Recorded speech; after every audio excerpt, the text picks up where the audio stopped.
Hello, listeners. Do you like frogs?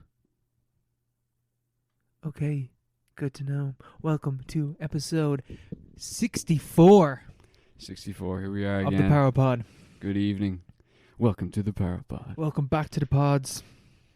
We're back again. What have you been up to this week? Anything crazy happening?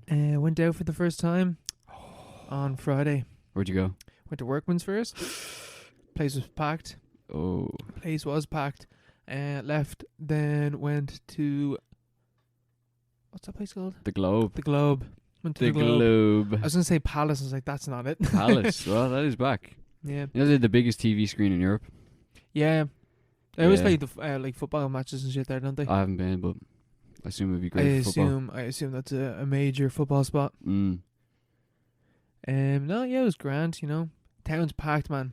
Mm. It's actually wild how many people are around. Yeah, it is. A bit weird. I was only in last week on the Friday. Got kicked out. We're in like a nightclub. Got kicked out, told to leave at 11. They're like, you can't come back in because you don't have a ticket, because everyone's bought tickets. But the table had been booked from 8, you know? I was like, what's that about? You know? Just insane stuff. But obviously, yeah, we went out and places like whole Abbey Street packed, Yeah. you know? See, I don't know if, like, a lot of people are telling me that, like, most places don't really check the tickets. They're more so concerned about the COVID certs. So, you know, I would recommend it because, like, most places are doing, like, free tickets for a year. Like, it's, you know, this whole, like, you have to buy a ticket. You don't really have to buy a ticket. Like, for Globe and Workman's, you just register for a ticket. Yeah, how did you sort that? Like, It's on Eventbrite. You literally just have to register, and it gives you for an annual one for free. Like, you don't have to pay anything. oh, okay. Wasn't Wasn't there cases of someone selling out or overselling their event there Yeah, there were. this week I or think so. past few weeks? I think that's been happening in a few places. Yeah, but people Because, have like, paid and then they get turned away at the 'cause door. The thing is, as well, I think, like, the Globe would be overbooked because they have tickets, but there's unlimited amount of tickets. So when I went to the Globe, I had to wait half an hour to get in, Oh, I see. and like, But you hadn't paid. and I hadn't paid. Yeah. But like, That's fair. and it's not like they were counting how many people were coming out, and then you were allowed in. Yeah. It wasn't like a Yeah, someone told me something about people getting kicked out because there was too many people. Like, at random, you'd be like, you have to leave because there's too many people here. I would believe it. I would say that's happening in some places. Yeah, but at that stage, obviously, you paid in.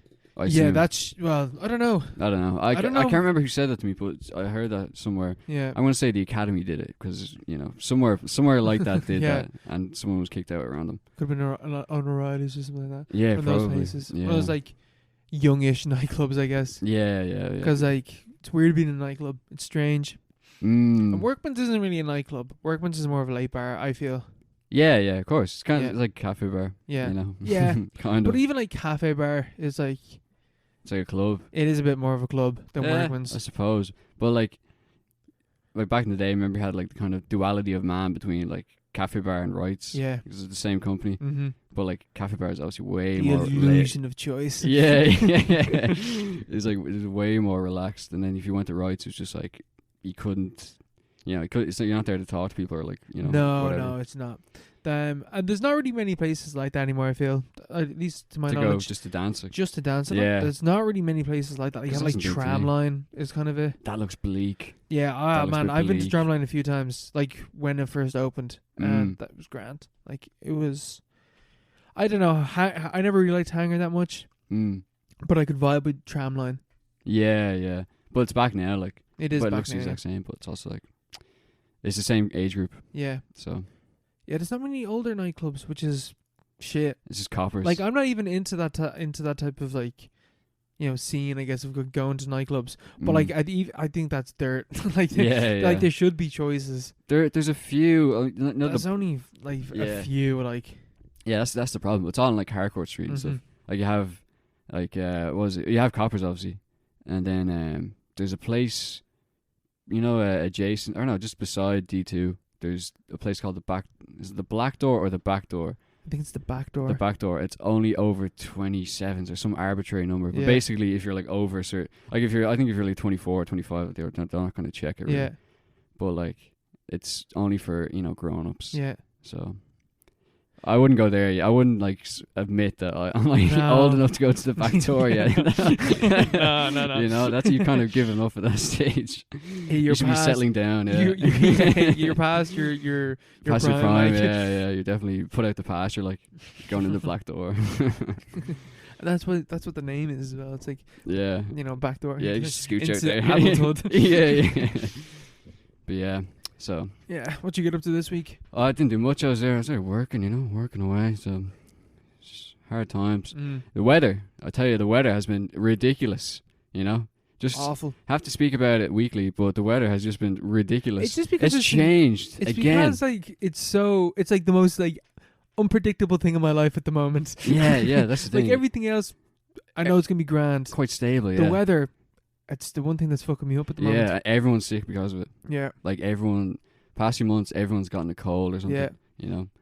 It's just like, it's just not a great vibe. No, it's not. It's shit. I preferred it when it was freezing cold. I will be back there soon enough, It's nearly Christmas. Can't we do some Christmas episodes, get cozy. Get a few copyright strikes on, Spotify, YouTube. Oh, you know it. Oh, yeah, I can't Obviously, wait. back to that buzz. Talking about cozy vibes, though, I watched one of the coziest films I have ever seen this week. What'd you watch? I watched Paddington. Oh, the bear. The bear. With the Mac. The bear with the fucking marmalade, the hat, rocking the jacket. Yeah. A bad-looking bitch is all I'll say. Drip. That Paddington drip. Oh, that Paddington drip, let me tell you. That kills in workman's. Oh, I'm telling you. The globe even. Yeah. Like, you'd be sweating. That'd be... yeah. That'd be a great Halloween costume, actually. Yeah, simple as well. Yeah. Just wear no trousers. It's a costume, alright? Just get a really long, like... Yeah, one of those trench coats. Yeah. Yeah. Or just wear like really fuzzy shit underneath. Yeah, let's do what Owen's doing right now with this. With the harems. With the harems. Rocking the harems. You're rocking them, yeah. Let me tell you, cozy vibes this episode. But no, Paddington. Man, I can understand, like, if... From what I've heard about the second one, right, at least, like, what I've seen of, like, shots from the second one, where Paddington goes to prison in the second one. And he wears, like, a little... I think it's pink. He wears a little pink... jumpsuit. Like prisoner outfit, but like it looks like Grand Budapest Hotel.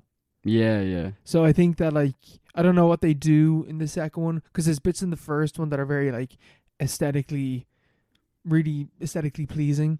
Like there's a bit where Paddington is explaining the gaff that he's in, and because he's writing a letter to his auntie, who lives back in Peru, which is where Paddington is from. Yeah, that's a crazy bit of lore. Yeah, mad lore that Peru. I never knew. He's just Peruvian, like. Yeah, that's mad. And he's describing like all the people that live in the house with him, and like beside him, he's up in the attic, and beside him is a dollhouse, and the dollhouse opens up, and you see little people inside, and then it shoots from like a room, as if it's there, if you know what I mean. Nice. Like there's loads of stuff like that throughout the film. There's a bit where like when the downbeat, because it is a very familiar, very cozy plot. Like you know the beats to the film. It's going. You know exactly where it's going. So Paddington's at the low point in his story, which was inevitably going to happen for all the characters. It's the lowest point. And in the house that he's in, there's it's like a blossom tree or something that it grows up from the bottom of the stairs and goes all the way to the top. At the darkest point, all the leaves fall off. Oh God. And it's like the tone is set from that as well. And then afterwards, when we're at the peak, when we're at the end of the film, and it's the highest peak, all the blooms come back and they're bigger and brighter than ever. That's class. It's like that's sweet. That is sweet. Like that's the vibe. That's about the highest level of reading you have to do with this film. Yeah, it's the tree, no leaves. That means things are bad. I watched 7 Tarkovsky films today, but this, let me tell you, this just dumbfounded me. Yeah. But it's great. It's so cozy. It's funny. A lot of funny bits in it. What's her one's name? Nicole Kidman. Oh, Nicole Kidman, man. She's in this, yeah. She's not only in this, she is having a blast. Yeah? Is she good? She's a bitch in this movie. She's a villain. Oh, yeah. She's a villain. Yeah.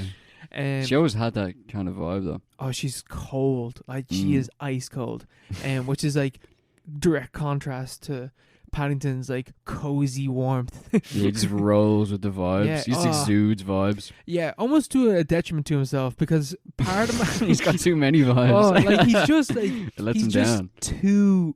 he's just too himbo. Basically, is his He's problem. too himbo. He's too himbo. What?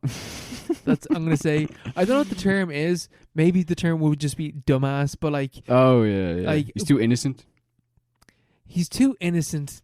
That's what it is. It is his innocence. Yeah, he's just too innocent to know But that's also a quality, isn't a quality it? to him. Like that's what makes him pure. But it's also his downfall. his downfall. Because like there's parts in this film where like it is so stressful. Oh God, really? Where like Paddington, there's a bit where Paddington's like flicking through a book and he accidentally tears a page in the book. So he tries to get this is after him fucking up like this multiple times.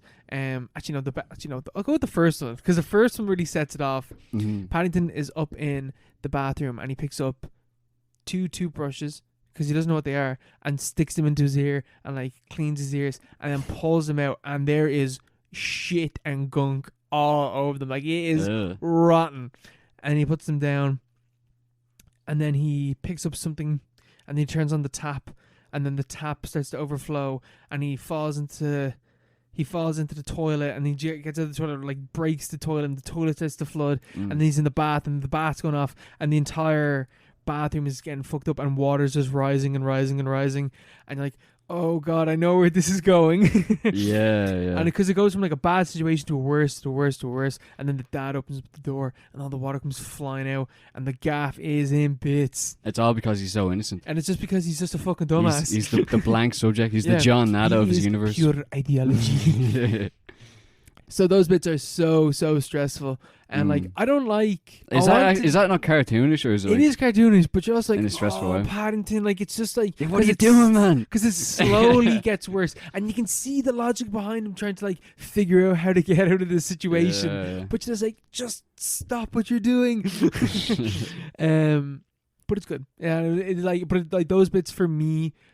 Like broke the cozy vibes. I was like, oh no, this is so stressful. They're having a panic attack watching Paddington. It's like watching Climax. Yeah, jeez. What's the is there any deeper readings here? Oh yeah, because I was saying this to you before. Yeah. I found it so weird. Paddington's just a straight up like story about immigration. To like at the start I was thinking about it. I was like, oh, so Paddington, he's from Peru. Oh, he's an immigrant. Oh, right. Goggles on. Let's fucking analyze this film. Film is not subtle about it at all. Like, there's a bit where, like, the story is in Paddington that an explorer came over to where Paddington is from, quote, darkest Peru. He's from the depths of Peru. In the jungle. And like this explorer stumbles upon this like just like there's only 2 of them, these like 2 really intelligent bears that appear like walking upright and like using their paws as hands, and then they start talking to the explorer and he like teaches them all about England and London. And at that sense I'm actually just thinking about it now, at that sense it is just like an explorer in like 1940s 50s coming into Peru and then just preaching to the native people how great England is, and being like, it's actually it's definitely after World War II, so it's probably in the 50s, because a plot point is that when Paddington's gaff is just like it's just decimated and he has to leave because like natural causes, literally like it's an earthquake that causes it to wreck. But I thought for a second it was going to be about deforestation. And I was like, that's a cool point. That would be a cool point if like the deforestation is causing this, this immigrant to have to flee to England. Not flee, but like emigrate to England. Yeah. Because their town, their village has been destroyed by like outside forces coming in. That would have been cool, but it's not that. It's just that, an earthquake happened, which does happen. Like, you see that on Haiti and stuff like that. But, like, you could have had a point about about something else. Yeah, he's a refugee. Yeah. Yeah. But so the explorer explains to them like, oh, when there was a war back in England, all the kids flooded to the train stations, and they would just get on a train, and then at the other side of the train, someone would just take them in. Like, it doesn't matter if they care about strangers there. And then when Paddington shows up, that's what he's expecting of modern London, and it's not like that at all. It's just a UKIP counsellor Yeah, when he arrives off the boat, like, it's just go back home. People just ignoring him, even though he's literally a bear wearing a hat talking. Yeah. And he's got luggage with him, and just like no one pays attention to like how extraordinary that is. Yeah, it's like he has notions. It's like, oh, you think you're better than us? To a point where I was like, oh, so there must be like loads of people, like there must be loads of bears like Paddington. No, like that's not. He's a super rare bear. Where like someone. He's like down by the side, like he's just like by himself. He's at like the low point in the story, and he's gonna pick up from here. And the family that eventually take him in come across him, and like they're, they don't like the mom doesn't care that he's a complete stranger. It's about like just taking care of him, giving him a night to stay, and giving a helping hand to someone that needs it. And so it's about like the family eventually becomes like just accepting him in entirely, and like that's his home. But like the reason why she takes him in is because like, oh, she still has that great British spirit of taking in a stranger. And there's a point about it where like the character does say, oh, like they didn't care in England, they took care of strangers. And obviously it's a commentary on like how England isn't like that. Yeah. But like we used to be like that, and we can be like that again. So it's like we could be like England could be the romanticized version of itself from like what they did during the war. Yeah. Which is a cool point. That's pretty cool. Yeah. I always thought that was crazy. The way they shipped all the kids out from London up to Narnia, bro. Yeah, Narnia. Yeah, I was like, what? That's insane. I would have hated that if I had to do that. Yeah, I would not have lasted. No, I'd say like it probably fucked up a lot of kids. I don't know. I never hear about. All you ever hear is like how great that was. Yeah. Well, to be fair, it was pretty great. It was, but it is a great thing that they did. But like, I don't know if like the kids came home and they're like, they probably were mad traumatized. Ah, yeah. Like, it'd have to be better than getting bombed, Yeah. Better than dying in the Blitz or whatever. The Blitz, jeez. The old Blitz. Yeah, that was mad. But yeah, I thought that was crazy. Paddington is Peruvian. Yeah. And the whole thing about the villain wants to stuff him. Yeah, and put him in the museum. The main villain, like Nicole Kidman, wants to take Paddington and stuff him and put him in a museum. Says a lot. Like, which is definitely like that's definitely a commentary on like what England does. The actual British Museum, yeah. What the actual museums are filled with, like these old living things that used to be alive. You know, even maybe not in a literal sense, but they used to be in a living culture, and they killed off the culture, brought it back home, and stuck it on the mantelpiece pretty much. And now they charge it. Or did they charge it? I don't know. But basically, no, it's all free in England. Well, still, it's only at free least for in them. London, anyway. Yeah, but like, and it's like the natural history or natural I think it's the natural history museum is the exact one that she wants to put him in. Yeah. Because her dad was the explorers. Wait, what? She has a she's the explorer's daughter. Yeah, that it was originally there, but she's like, he's mine. Yeah, because my dad found him. My dad didn't bring back any. But the whole thing is that her dad was shamed by the history and the science community because when he came back from Darkest Peru, he didn't bring anything with him. He should have taken a bear with him to prove his. So they ridiculed him. him. And like, you're not a real scientist. You're not a real explorer. You didn't bring back anything for the British Empire to show off where we've been. So he's shunned. And she's like, my dad was a fucking idiot. We would have been rich if he just took you. And basically, if he just robbed you filthy natives, basically is what she's saying. And like, you belong to us is like more or less like you need to be stuffed and put onto for us to gawk at and like appreciate like how great Britain was because we went to all these places. And she's the villain. Scumbags. Yeah, like that's how it actually worked. You know? Yeah, good film. I'm looking forward to. I'm definitely going to see the second one. Like I'm going to watch that soon. Yeah, the greatest film of all time. The quote unquote Rotten Tomatoes greatest film of all time, better than Citizen Kane. That's a tall order. Mhm. But yeah, I'll definitely have to. That's on These are on Netflix as well, aren't they? Only the first one is. Well, The second one isn't. the second one, it's got to be somewhere. I'm actually gonna look that up now because I want to see what is the rating for Paddington 2, because it is like Is there Paddington 3? no, there isn't. Rotten Tomatoes 99. Who gave look into this. Who gave it a negative review? 99 with critics, 87% with audiences. Oh, what? Oh, you look so cute. That is a very cute photo. I want to see the top best movies of all time. 1, It Happened One Night. 2, Black Panther. No. 3, Lady wait, Bird. Black Panther. Mission Impossible Fallout. How the fuck is the... Wait, that's not correct. There's no way that's it. None of this is right. We list the top 100 movies ever based on their... It Happened One Night. I've never heard of that. Am I pleb? Jeez, that does have a better fucking rating. What the fuck? I did not know this. Does Black Panther have 99% on thing? Does it? How is 96. How is that the top How is one? that the second best? How is Lady Bird? Mission Impossible Fallout. That's the real one here. Man, 99 Come on, like, you know. But like Paddington had a higher number than these, did they not? That was 99 and 83 or something, which is higher than... This is not the right list. I don't know. Man, Dunkirk. Like... straight away, like... Man, Spotlight. Like... Spotlight at 19. That's... Like, Thor Ragnarok is on this list at the bottom there. The Godfather isn't there. Godfather 2 isn't there. Citizen Kane. Like, none of those... I don't know what list this is. I don't know why it's shown as this one. Completely wrong, That's definitely not it. I don't know. This is insane. First, man. There's no way half these films are even good, like... You know? I don't know what list this is. This is not the... This is not the right one. Here, look it up on Google. Like, they'll have... It Follows is the 77th best film of all time. No, it isn't. Avengers Infinity War is 78. No way. Top 100. That's the same one. It's the same one. That is it, man. There's no way, like... I just don't understand how Rotten Tomatoes That works, doesn't man. make any sense. But yeah, that was Paddington. Good shit.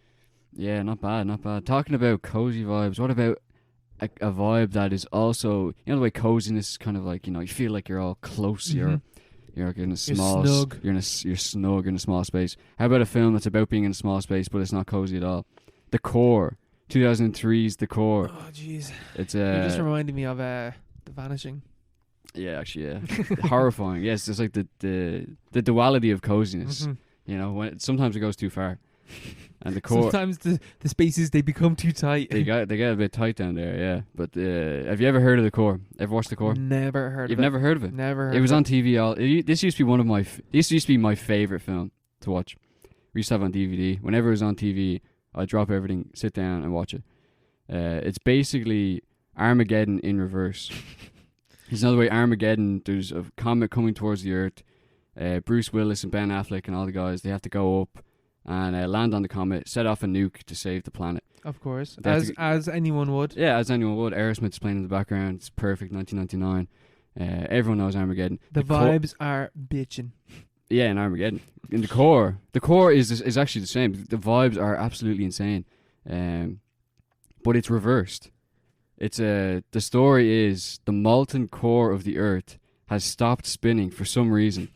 And so because of this, the molten core, for people who don't know, is what generates the electromagnetic field around our planet, which stops solar radiation and other nasty things from like blasting the Earth and destroying all life on the planet. And basically, so the core has stopped spinning. So now they're like, here, our magnetic field is like disintegrating. We're going to get blasted back into the Stone Age within 3 months. All life will be gone within 6 months. So they come up with this insane idea to get like this massive kind of... It's not even a spaceship. It's like a version of the rocket they had, like Saturn V, you know, for like the Apollo missions. Oh but instead of going up, it goes down. Oh, Jesus. It uses plasma tunneling to tunnel into the crust, through the crust, into the core, through the core, into like the nucleus. Yeah, like the inner core, and then they're supposed to set off nuclear bombs, obviously, to restart the core. Which is this a suicide mission, is it? Well, no. Not like... You know, it's the idea is that it won't be. Yeah. But then obviously at some point it does become a suicide mission. Yeah. And then obviously at the end a few people survive. Mm-hmm. You know, it's like Armageddon. Yeah. And it's great. It's a great film. It's extreme. It's renowned as the most scientifically inaccurate film of all time. They actually did a poll. Science doesn't fucking matter. Yeah, science doesn't matter, as Tarkovsky has told us and will tell us. It's not all about cold rationality and being right No. and collecting knowledge. It's about a vibe. It's about vibes. Yeah, look it Vibes up. are key. Key, absolutely vital in this instance. The core, yeah, they actually did a poll in I think 2010 of scientists and their opinions on movies, and like the Is this before or after The Martian? The Martian. Oh, this is way before this is No, this is film. in this poll, the poll that you're talking about. 2010, so way before The Martian. Yeah. But The Martian was known for being really like accurate and stuff Yeah. like that. But you know, Who cares? who cares? Yeah, exactly. Who cares? But yeah, they did a poll about representation of science in film, and The Core came up as the number one film that scientists had a problem with because apparently I'm actually not sure what the problems are with the plot. Makes sense to me. Because it's an insane plot, obviously, but I'm not sure what's scientifically inaccurate about it. Yeah, like it makes sense. Yeah, it generally makes sense, you know, in like a kind of science fiction way. But they had a bone to pick with this film. Dustin Hoffman came out speaking against this film about like for some This reason. film got cancelled. Yeah, it got cancelled by Dustin Hoffman because of its representation of science. But I think it's not even okay. It's a great B movie kind of science fiction. The anti-vaxxer cult film. The what? Yeah. This is the anti-vaxxers cult film. Yeah, exactly. Like all these scientists and experts, quotation marks, telling you that you shouldn't enjoy this film about the core stops spinning, and the Aaron Eckhart has to tunnel into the mantle and blow off like loads of atomic bombs and stuff. There's nothing wrong with that premise. It makes perfect sense if you actually watch the film. Yeah. And it's fun. It's really fun. It hits all the beats. It's really well made. Like it's actually. What did this film come out? 2003. It's So this really is- well made. So this is even before Sunshine.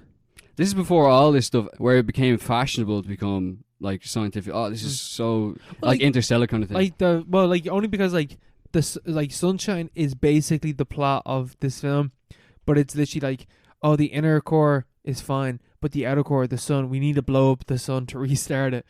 Yeah, kind of like that. But Sunshine has other stuff going on. Yeah, it does. It's like a To its horror. detriment. You know, it's like a slasher and stuff like that Yeah. at different points. The core is just Armageddon, but See- in reverse. And if Sunshine was that, it'd be the greatest film ever made. If it just focused on sunshine Yeah, or on the sun. yeah. Yeah, probably, yeah. It would have been better anyway. If it just one stuck of the best if it films stuck ever made. if it stuck to the horror elements. The core is no horror, it's just straight science fiction. It has Aaron Eckhart, leading man. Hilary Swank is a kind of like, strong-headed female lead. You have Stanley Tucci is like the brains kind of scientist. Mm. You have the foreign guy, you have the black guy, you got the there's some other guy in there. They have a hacker character. It's amazing. They literally have one of those scenes where he sits back in a chair and he puts on sunglasses and he's like, "It's time."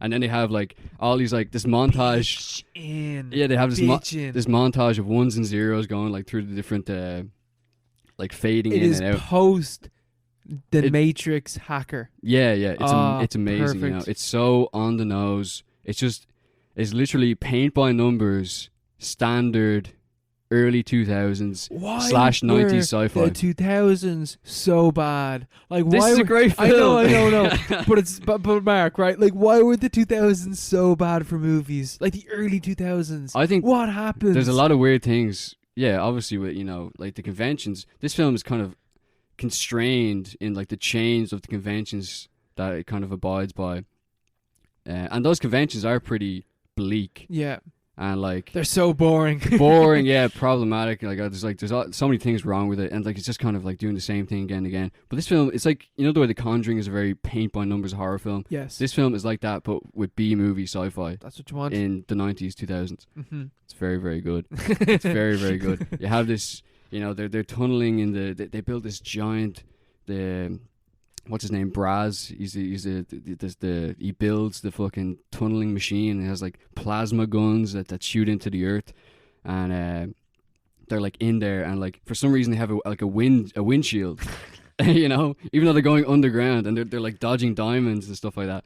And eventually they get hit by diamonds, and like one by one they have to like eject different compartments, and all the different members of the crew meet like horrible fates in different ways. What way does one character die? The worst, most emotional way someone dies, honestly heartbreaking, is Serge, the foreign guy. He's French, and he's like the weapons specialist.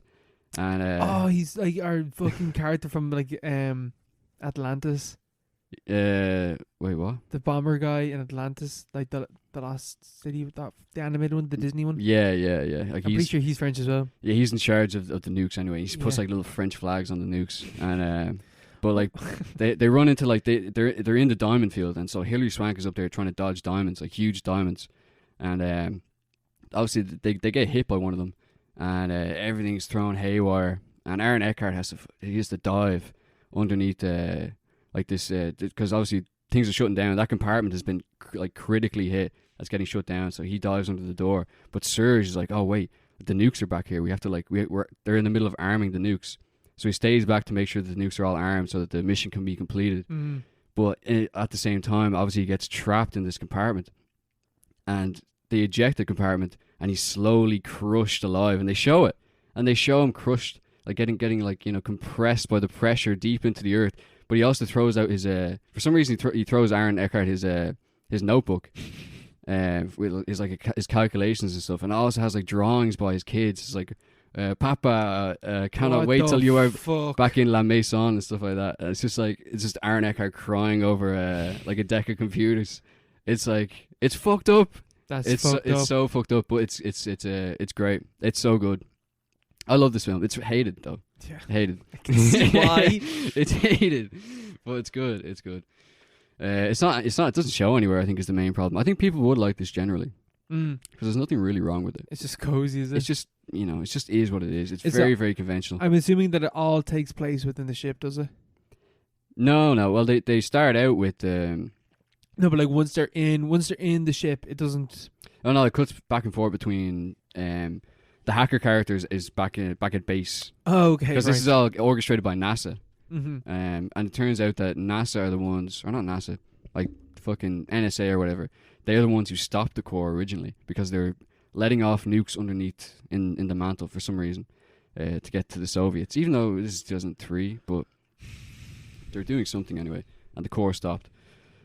So it's like kind of back and forth between the ship, like Aaron Eckhart being like, we have to complete the mission, and like the NSA being like, you got to come back, like it's hopeless.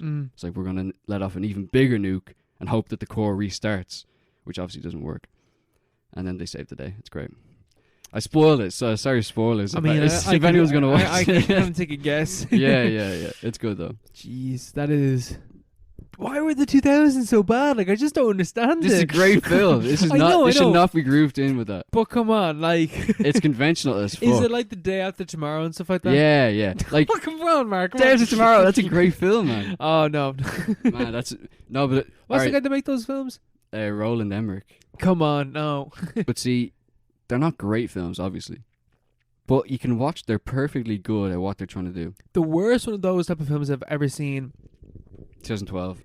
No, even worse than that. I didn't even watch all of it. I was watching it when I was younger.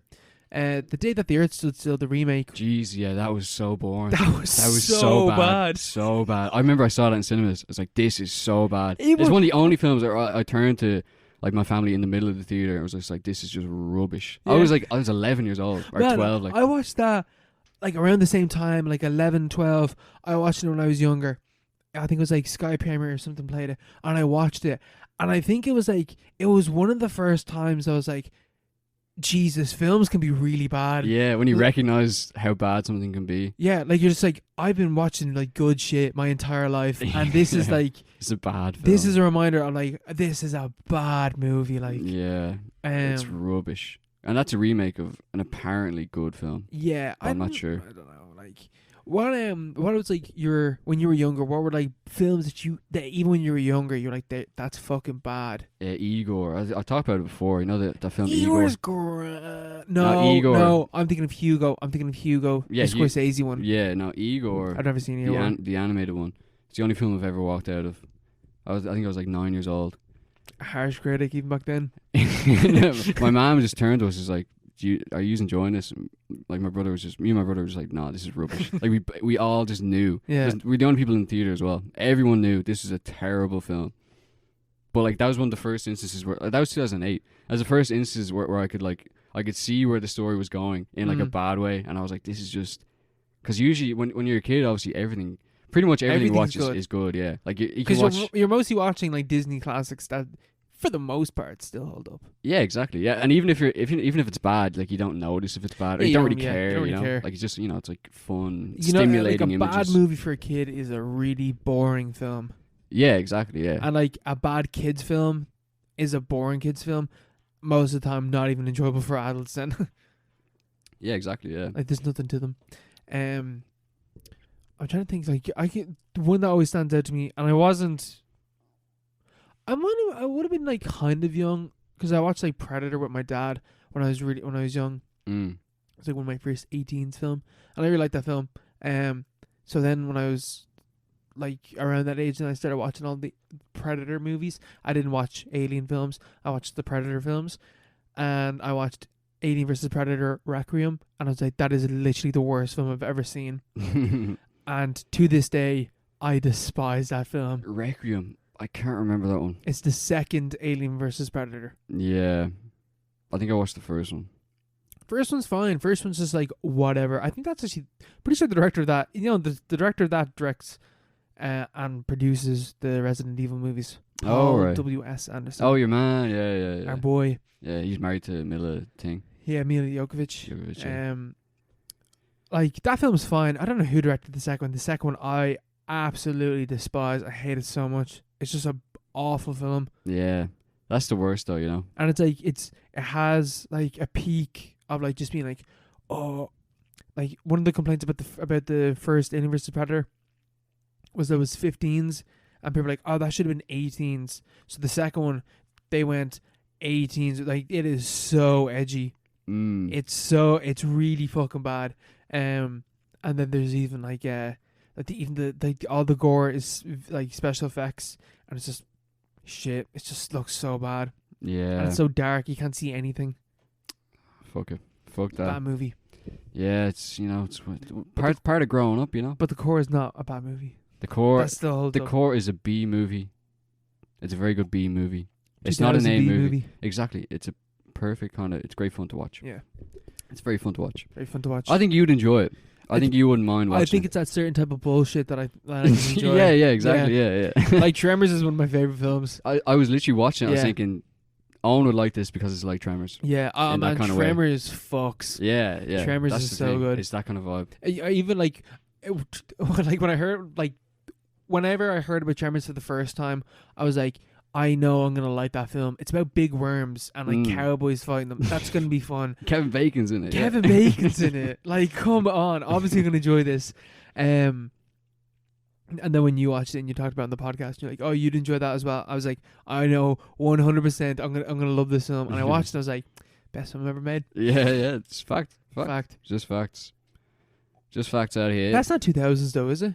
That's 94, 95. Yeah. It's quite a Holds while up. ago.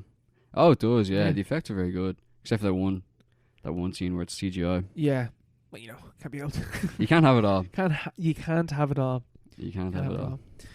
So I watched a new film this week. A 2021 film. A 2021 film. Not a brand new film, but it is a 2021 film. You see, this was on the list of the greatest films of 2021. Because it is. Like, it's straight up it's like 5 or 6 on the Rotten Tomato thing. I think it's my favorite film of 2021 that I've seen so far. It is, again, cozy vibes for the most part.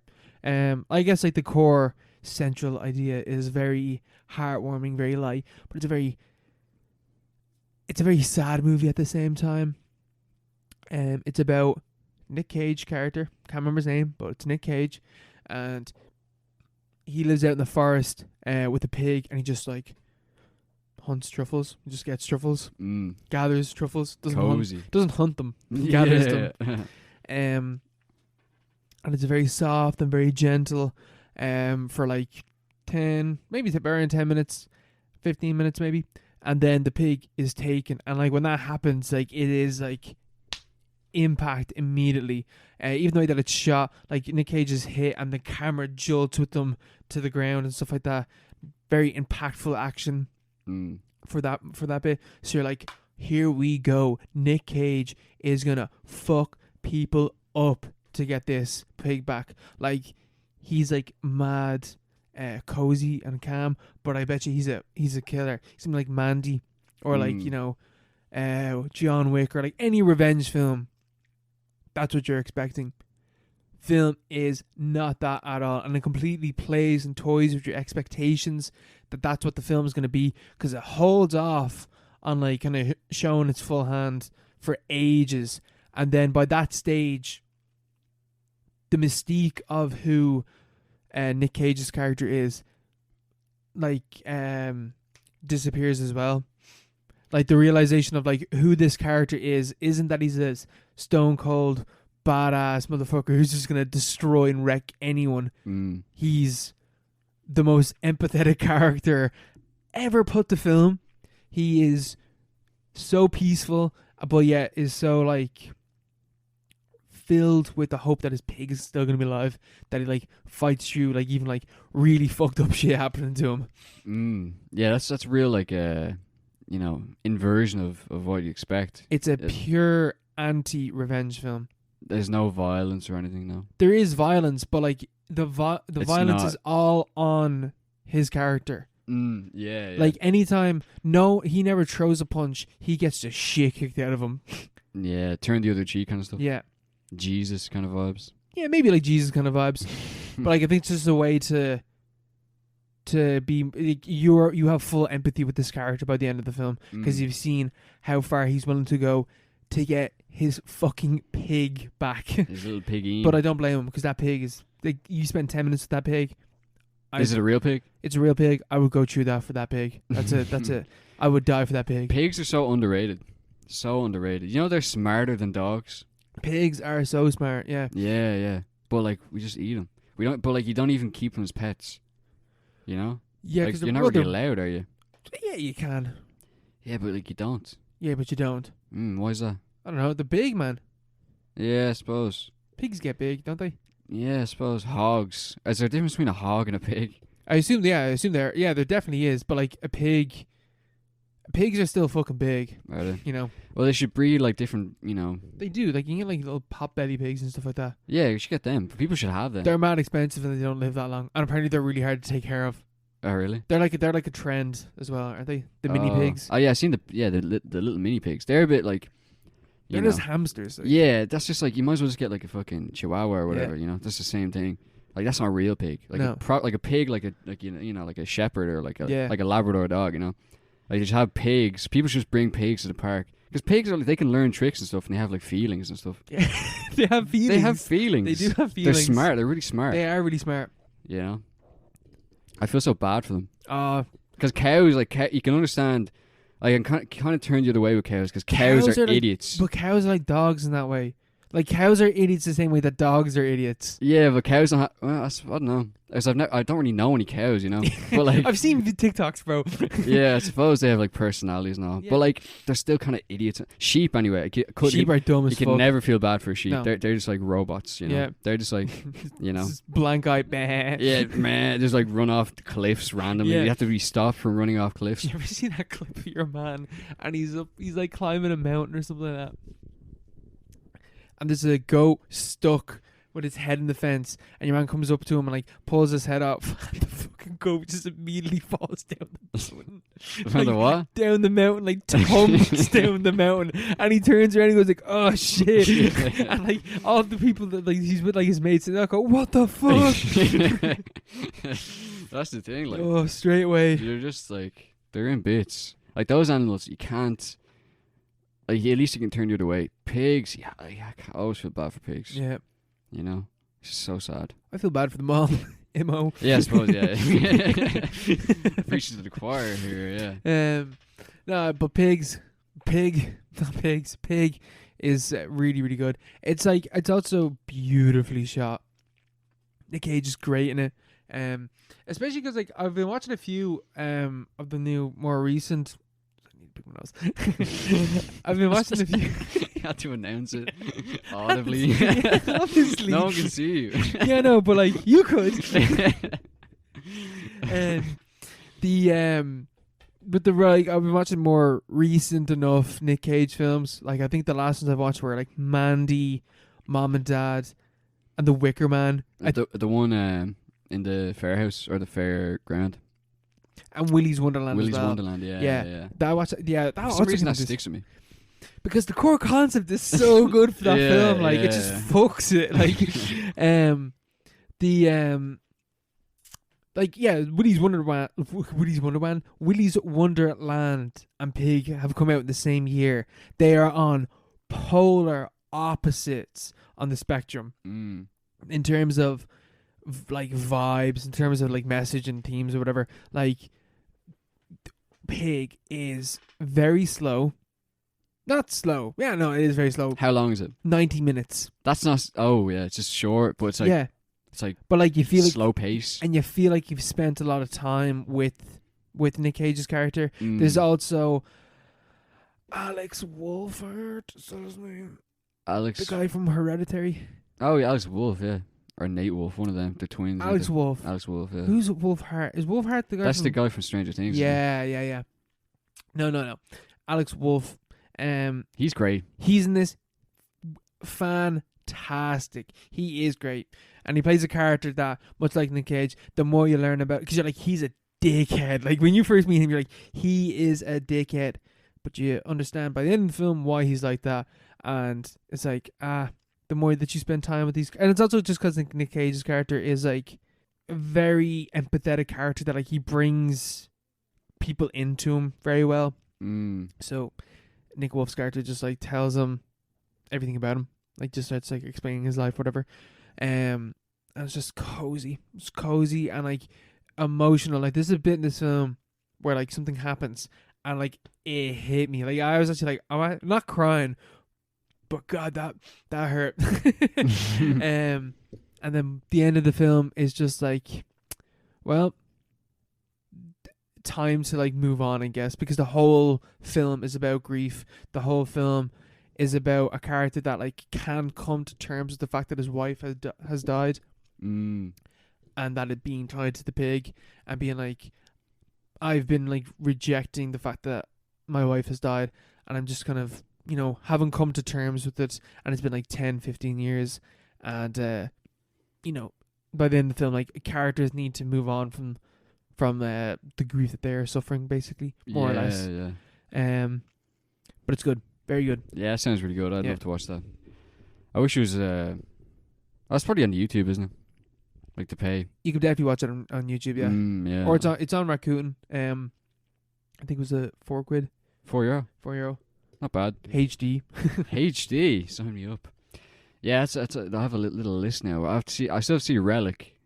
Relic. Pig. That's this year as well, isn't it? Or 2020. That's 2020. 2020 still. It's good to see, you know, good new content coming out. Yeah. You know? There's still a bunch of films I still need to see from 2021. Like I still need to see Black Panther. Or not Black Panther, Judas and the Black Messiah. Yeah, same, yeah. That was €18 on Rakuten, wasn't it? It's definitely come down now. Yeah, It better have. It better have, yeah.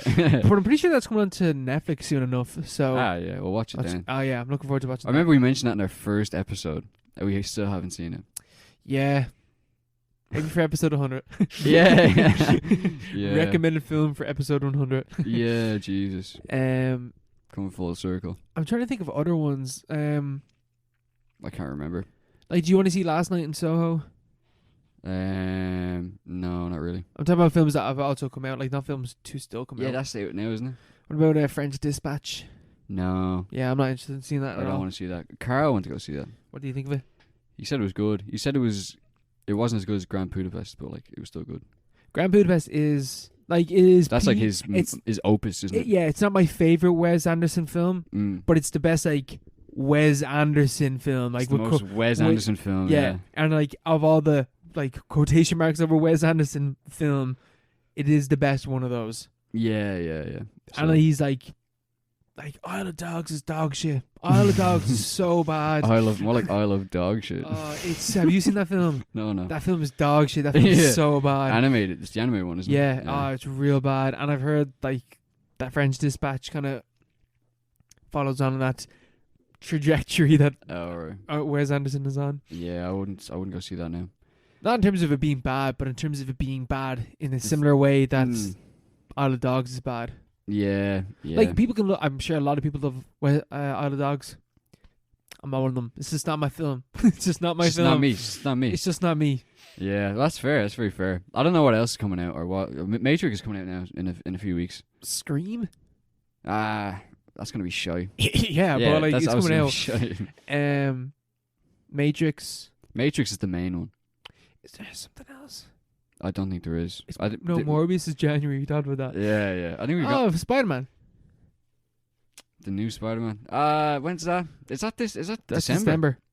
Oh yeah, I remember. I'll go see that actually. Yeah, but I won't expect much. You know. We still have the Texas Chainsaw film to maybe come out, or is 2021? It could drop any day now. Is that 2022 at this stage? I think it's still listed as 2021. Even if it's 2022, you know, it doesn't really matter, does it? You know, 'cause it's gonna be shy. Still haven't seen anything from it. Not a single thing. But imagine the hype if it drops without any posters, any trailers or anything, and it's the best one since the first one. Imagine the hype. If that happens, I would eat my hat. I would. Like, I will actually. I will cry. I will cry on tears. podcast.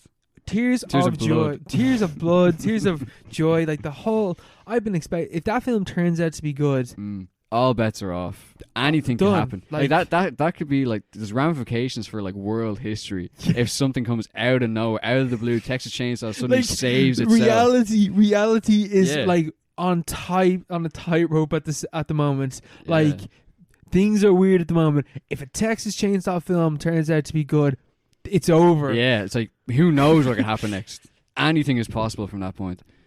But you know, like it's like a miraculous kind of thing. Yeah. Maybe we're praying for a miracle. We're throwing a Hail Mary here.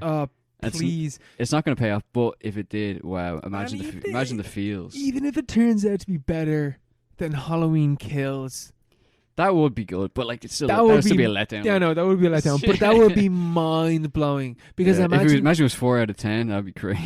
If it's 4 out of 10, I can't. Like that's it's like one better than Halloween Kills. Like that still would be respectable. Like. That would because like, and it's like it would be the complete like it's still like it's still a bad movie, but at least it's not as bad as the film I was looking forward to. That's the thing. It's all about expectations, and they've given us nothing to expect. So it can only go up. Yeah, right now it's at 0, so we can only go up.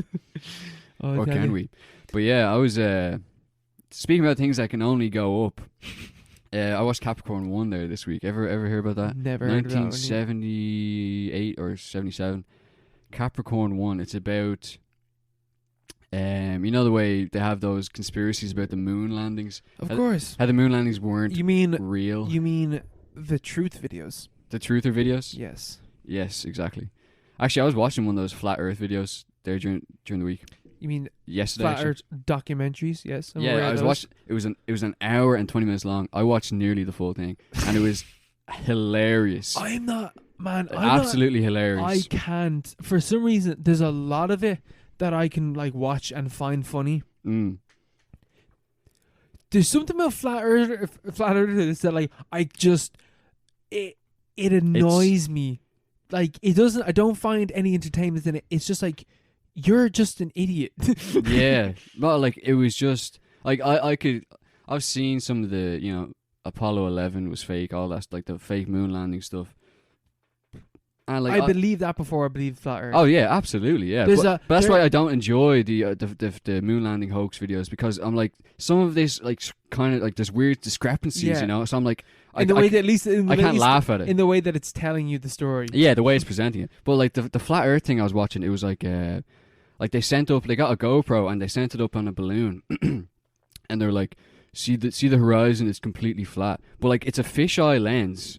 And like they're like miles up in the atmosphere. It's a fisheye lens, and like they're talking about the curvature. Like it's a fisheye lens, and they're talking about curvature of the horizon. It's just like it was every few minutes there was just something flat out like pants on head stupid. It was just very funny to watch. Like I was enjoying it all the way up. I got about an hour in, they started talking about how Jews control the world. I was like, this is just like you didn't have to go there. Like there's nothing in this about Jews. Like, and they all have to make that leap at some stage. So I stopped watching it then. But that was very funny. But yeah, the Apollo. Why do they always? Why is it just conspiracy theories are just for the most part racist? No, not at all. I don't think so. I think I don't know. I think a lot of it is a psyop. It's all controlled by the CIA. No, I think a lot of it ties back into the Freemasons, and the Freemasons do actually have like all the people were like, you know, Eastern Europeans and stuff, and like some of them were Jews, and they're like, oh, it must have been, you know, the Jews, and they must still control the world. It's all stupid. But anyway, I don't like watching the Apollo hoax videos because they're too close to the truth. They cut too close to the bone. But I used to be really into that stuff, like not the conspiracy, but like just watching documentaries about the moon, about Apollo and stuff like that. And then when I was like, I think I was like 13 or 14, my parents showed me this film, Capricorn One. It's about a, you know, different reality, obviously, where the Americans are going to Mars, and for various reasons, this is set in the 70s. This is a very, very 70s film. Like we talk about the 70s a lot on this podcast, about like the kind of psychic space that existed in the 70s, where like everyone's kind of cynical, and like, you know, the dreams of the 60s and like the kind of modernist era have kind of collapsed. And you know, even like public kind of infrastructure and the state have kind of like scaled back their ambitions. Like in this film, the Apollo landings did happen. They're all completely legit, but there have been NASA cutbacks, and there have been like constraints put onto the American state, and like sort of their plans to expand onto Mars and like wherever else they want to go. So the NASA themselves have found it easier to just fake a Mars landing, which I thought was pretty cool. The way they kind of they went through that. It also stars O.J. Simpson, which is completely insane, absolutely insane. Like say what you want about the guy, he's not a bad actor.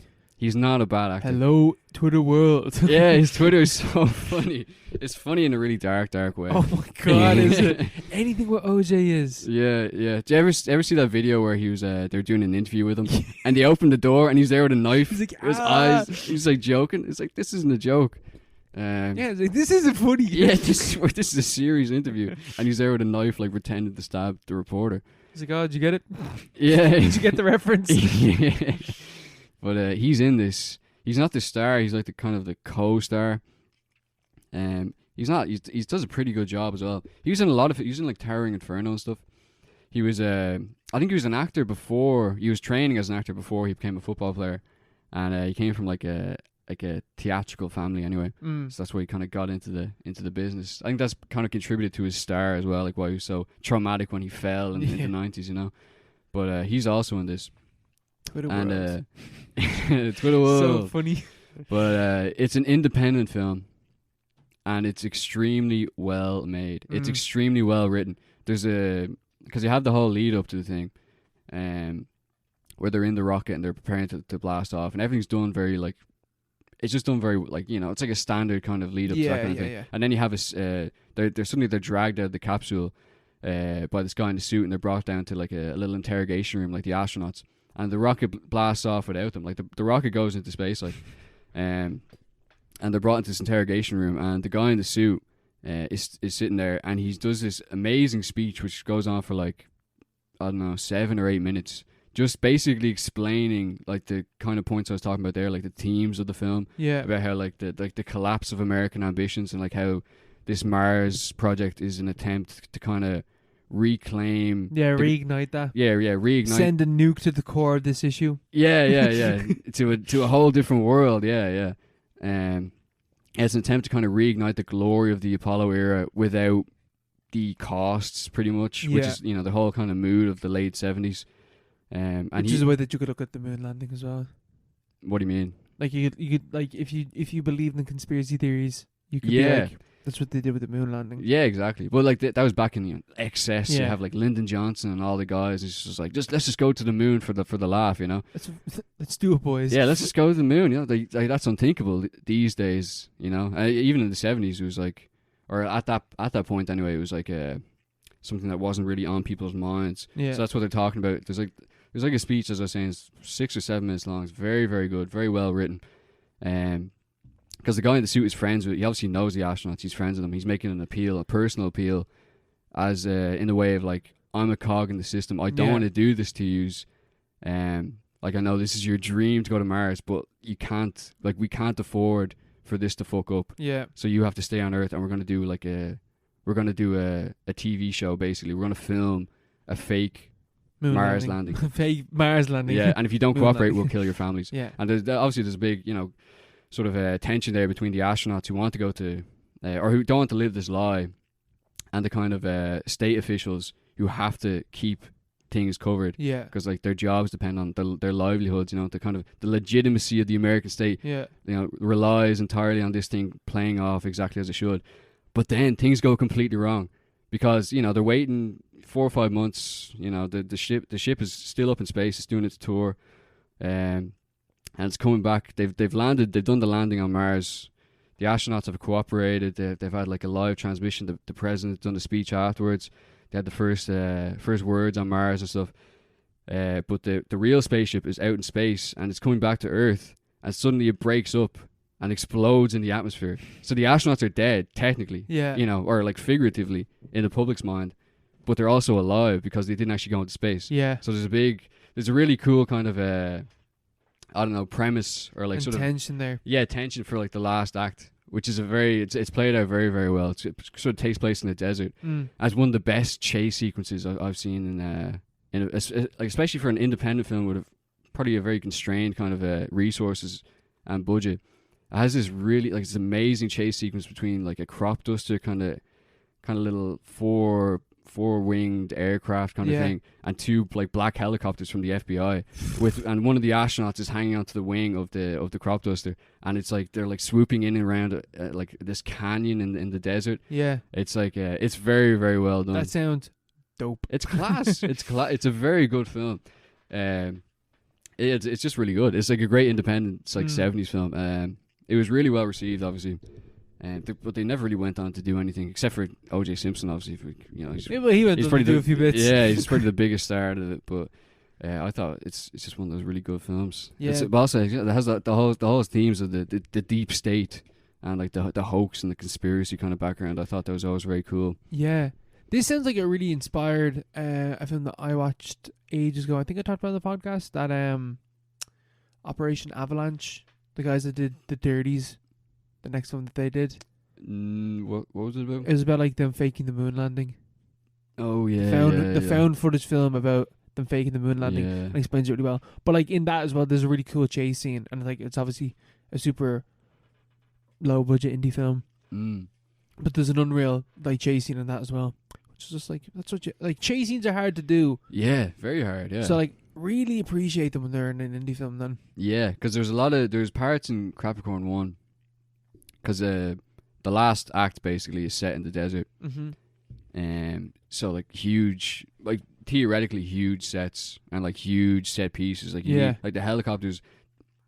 There are points where the helicopters are clearly real, but there's also points where they're clearly not real. Yeah. But they also look good enough to be like there's no like you're not actively suspending your disbelief. Yeah, because, it doesn't break it. Yeah, but it's clearly like little miniature sets. But the effects are so good. It's so like it's played off so well that like you don't really care or notice. Yeah. It's very, very good film. It's definitely worth watching. It's not available anywhere though, as always, you know. But so is the life. Yeah, I sure have it. It'll be somewhere, you know. Show up one day. Have People will be like, "Whoa, look at this film." Everyone knows how the internet works. Yeah, but like, there's so many steps involved. Yeah, but you know, you can figure out yourself. Yeah. If you want to find this little gem, this hidden gem, this wee little gem. Yeah, if you want to find the truth, you have to dig deep. That's one of those dark sites. The moral, yeah, you have to get the dark side of YouTube. Oh, the depths. But yeah, so the moon landing didn't happen. Who'd have thunk it? Who'd have thunk it? Who'd have thought? We would have solved that already. Yeah, but Only everyone knew Episode that. 64, we've already figured that out. We're only an hour into this episode. We've already Like, what solved. other truths will be told after the break? Ooh. And now on to the last movie that we're going to talk about today on today's episode. We're back in Tarkovsky land. Yeah. Once more. In the ether. In the far scopes of the unknown. Yeah, the mad, trippy, universal, cosmic vibes, but also he's not really talking about space, is he? He's not. Very much a film that is a response to 2001. Which is a film that I talked about recently. While on my slow movie binge, I was like, we'll take on Big Daddy 2001. Yeah, all the big hits. And you know, I've had my problems with that film. I don't really like that film that much. Like I appreciate it for what it is, but I don't like it that much. Because I found it to be a very, very cold film, and I couldn't vibe with it. I just had to change that music. Yeah, it's just three lyrics. And because Solaris is definitely a direct response to 2001, and is very much a film it's not about time, it's about these grand alienating concepts. It is about, you know, humans, and very much about human nature amidst all this like madness that is, you know, the world that we live in. This is a very like insular, very cerebral film. And it's good, and I prefer it to 2001, even though it is extremely slow. It's nearly 4 hours. No, it's nearly 3 hours. Nearly 3 hours. It's around the same length as Stalker. So it's a little bit longer than 2001. How do you rate it in the ranks of Stalker? It's not as good as Stalker. No. Because I didn't see this. I did not see this film. I would say that out of the Tarkovsky films that I've seen 4 at this stage, my ranking would be like Stalker, Sacrifice, The Sacrifice, Mirror, and then this. This is your least favourite? My least favourite, but really? It's still super interesting in its own right. And like that's not a knock against it. Like Mirror is a film that like is only 90 minutes, and I actually I struggled with that movie. Found it very difficult to watch. But in a similar sense to 2001, like I just appreciated the narrative structure and like what the film was doing so much that I connected to that way more again than 2001, which is such like kind of out there, yeah. Man, it's about time. It's about like where we're going. It's like it's great. Yeah, it's great. You know, you made it sound way more interesting than when I watched it. Yeah. You talking about it, but because Solaris is like so insular, it is super interesting, and it's way more relatable, and cozy. Cozy? Would you go with that? No, it's not cozy at all. It's not cozy. We'll go with at the all. vibe. We'll go with the theme. Yeah, it's but like a cozy one. What's the idea behind the film? The whole film is about basically this psychologist is going off to this space station that's on this completely fictional planet. It's not meant to like replicate, you know, anything near us. We don't know what year this is set in or anything. But there's a space station that's like basically just like kind of running tests near the surface of this planet, and the planet's like ocean. It's all ocean, mad colors, and in this space where they are, there's like weird shit is happening. People like he's called in because they've lost contact with all 3 of the astronauts that are on this spaceship. And they're like, we need you to go in and evaluate like what's going on, like what's their mental state, how are they doing, because we can't contact them. So he goes in, and he's just like, weird shit is happening. Like my dead wife from 10 years ago is standing right there in front of me. This is pretty weird. This is pretty weird, and it is not an hallucination. Like the film makes that very clear. Like it's not that they're hallucinating or anything like that. It is the aliens or an alien intelligence. It is a planet that's sentient basically, and is like the atmosphere is replicating the memories and like the headspace of the people that spend too much time in it. So for him, his wife is materialized. His perception of his wife, because it's not his wife, it's his idea of his wife being, created in front of him. And he talks to her and he says all the things that he wished he said to her when she was still alive. And it's almost like, I'm not entirely sure what it is, but I'm pretty sure how it works more or less is that like she doesn't have any memory when she's first like materialized, and the more time that she spends around him, the more she becomes like more like how she originally was from his perspective.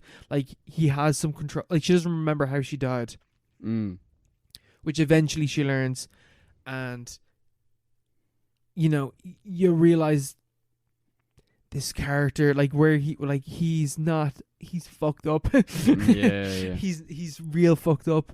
I was watching this video about Tarkovsky a while ago, talking about how with Tarkovsky a lot of the time it isn't about understanding what the film is about. It's not like 2001 where like you have to really read, you have to understand what the film is talking about. It's a very technical film. Solaris is pure vibes.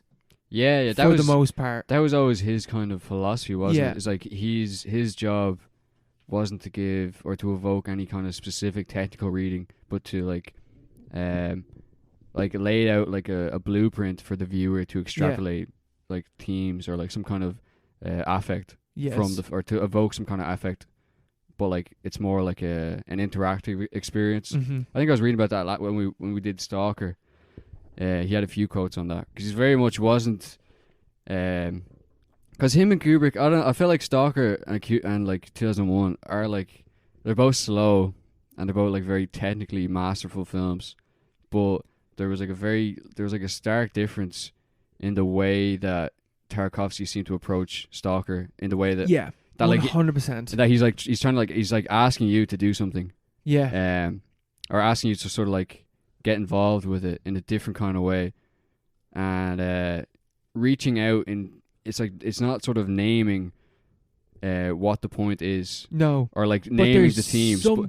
But there's there. it's there and you can see it if you look into it. But like 2001 is way more kind of like prescriptive. Yeah. It's like he's like this is what you should be reading into each different like every frame is like is sort of coded with this specific meanings. Is Solaris very much kind of like, is that why it's so slow, or is it slow? Very slow? No, it is slow. Like it is very like the opening 5 minutes or so is just a man walking around. Isn't there a scene where they're driving through a tunnel for like 15 minutes? Yes. Yeah. But that's the point, isn't it? He's doing that on purpose. And it is one of the most effective like uses of music I've seen in a film, because like it's a sci-fi world. Like it's very clearly a sci-fi world. And when they're driving in the car, there's just this like alien aspect to like how it's shot or whatever, and the use of like black and white in those scenes, or like use of very it is basically black and white, it's like sepia tones, like and very stuff. very sepia. Yeah, doesn't it jump between different but grades that's just like Tarkovsky. Yeah. Like he did the same thing in Stalker, and it's always for like the emotive reason for it. Like in Stalker, the use of the color grade is like it's very oppressive when they're in the cities. It's very like it's hard to like breathe. It almost like you can feel the dirt and the grim, and then when they arrive into the zone, it's colorful and it's beautiful and it's like lush green, everything complete opposites. And in a similar thing in Solaris, when they're driving around, it's like black and white. But like I think it's like the use of the music or like the sound effects is just like alien, and that creates a vibe, like an uneasy vibe to the images that you're seeing. Where like the car is seemingly driving itself, because like there's like a dad at the front. And he's sitting on the right hand side, and there's like a kid behind him.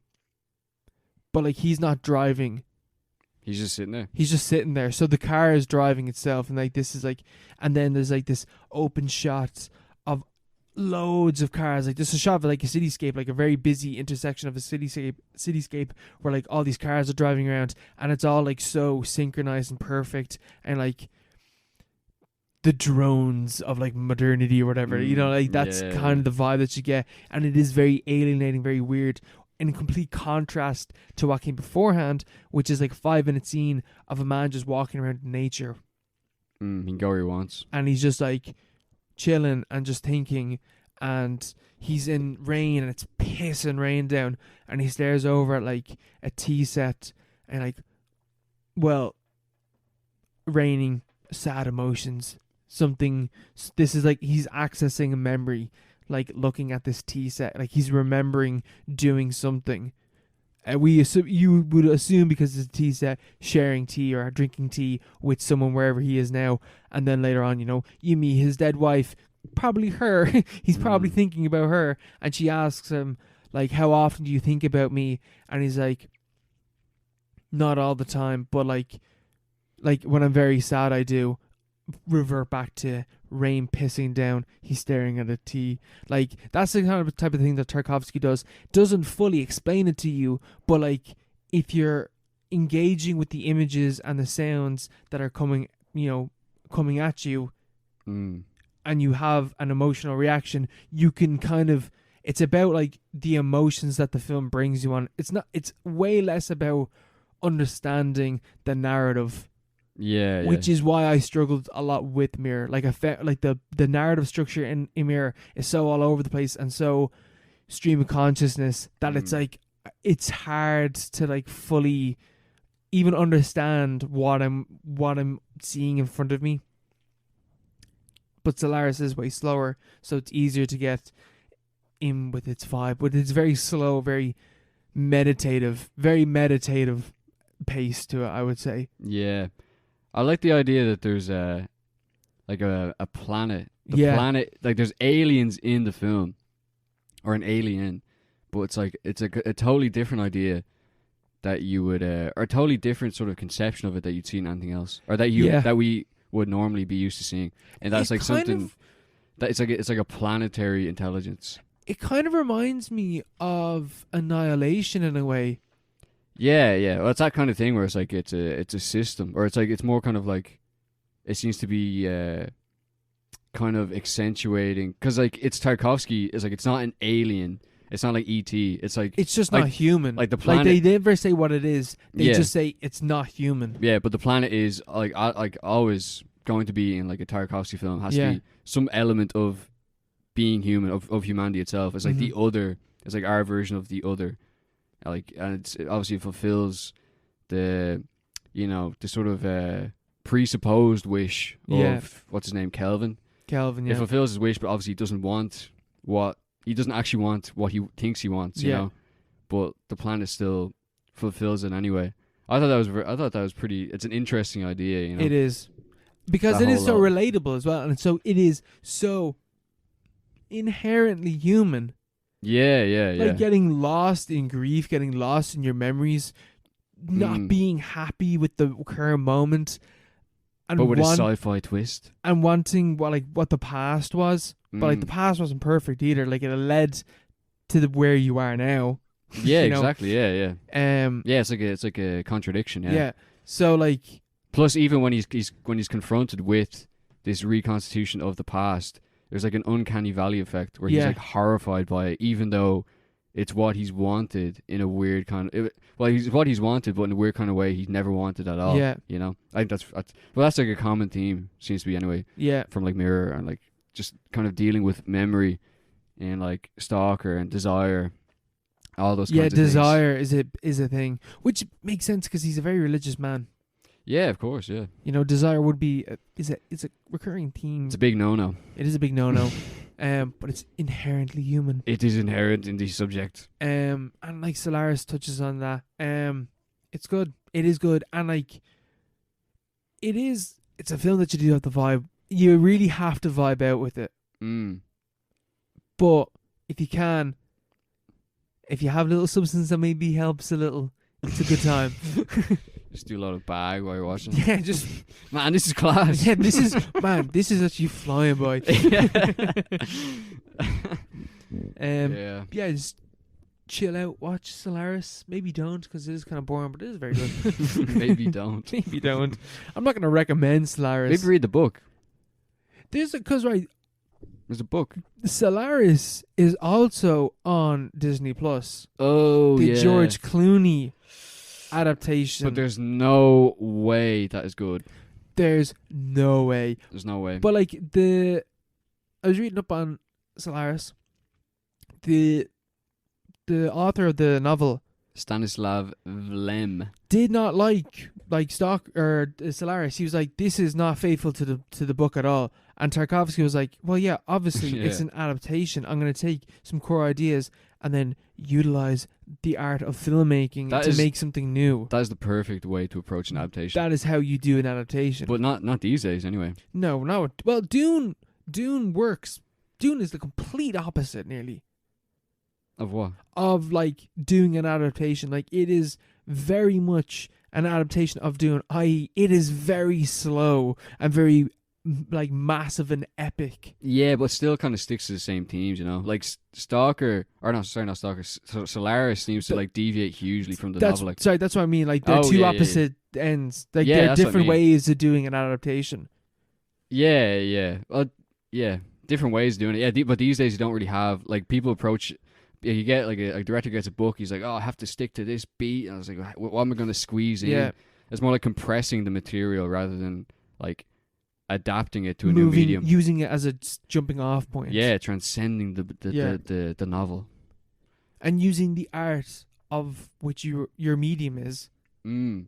You know, Yeah, using yeah. film. Like, there's, like, you can't replicate a car driving around in an alienating fashion if it's not like a film or like a short film. Like, film is the medium to which you do that. Yeah, but that's playing to its strength. You can't do that in a book, obviously. You can't do that in a book. You can't do that in a play. Mm. You can't do that, you know, reading, because music and visuals are part of it, you know? Yeah. Combining both technologies together to create a synthesis. It's the ultimate synthesis. But that's more people should approach it the way Tarkovsky, like with Stalker anyway. Stalker's a science fiction story, but it obviously also isn't at all. Like, it's not about those kinds of things. And Solaris, you know, is the same from what I can tell. But that's a good thing in that it's not just Is beat by 2001 beat by beat. an adaptation as well? No, because the No. book was written concurrently with the film. Ah, okay. Because like 2001 is like, again, very much about the visuals. Yeah. Very much about like, look at how technically impressive this film is. Yeah, it's a very visually driven film. Yeah, apparently the book is also a classic, but I think, you know, like, it's impossible to tell which followed which. Yeah. You know? But yeah, it's very much takes advantage of the medium. I doubt a book could be that good. In a Actually. completely different way too. Yeah, very Solaris as very well, very different way. Yeah, which is cool. It's cool that you have two different approaches. It's cool that you have any kind of difference in approach. Yeah. Whereas today you don't really at all. No. Or not as much as you'd want anyway. No, they're all very, you know, the way that it's just split a book into two parts. Like, Yeah. obviously with doing it makes sense. But like, come on, Twilight, come on. Deathly Hallows, come on. Yeah. They should take Harry Potter Maze Runner. and make like a philosophical, spiritual film about it, you know? Yeah, they should. They It's should like just turn it into it's Dune. an adaptation. Yeah, turn it into Dune, yeah. Basically it is Dune, yeah. Mm. But with wizards. But yes, we move on to some news. The new act. But yeah, do you want to read the news? Yeah. Let's do the news. Channing Tatum and Tom Hardy have been cast in an untitled drama about 3 former Special Forces team members who go back to Afghanistan to rescue families and allies left behind amid the rapid fall of Afghanistan this last August. What are you thinking about this one? It's going to be written by George Nolfi. Is it George Nolfi or George Nolte? George Nolfi. I'm going to be honest. What are you thinking? I ain't too sure about this one, Chief. Yeah, this doesn't sound too good. I'm not too sure about it. I literally just copied and pasted. We probably should have reworded the headline. Well, it makes sense. What is a headline that I saw on Twitter from somewhere? But anyway, I can't remember what it was. I'll retweet it. Like, I'll retweet it from the Power Pod. Yeah. but not too sure about it. It seems very soon to be doing this. It's not even a full project yet. They haven't wrote it or anything yet. They're just like, this Like, sounds here's like an idea. Sounds like a good idea. We have 2 stars already attached to the film. 2 big stars. That's how you get it started, yeah. And Channing Tatum, I think, is producing it. You know what happened? The CIA were like, this looks bad. Here's $10 billion.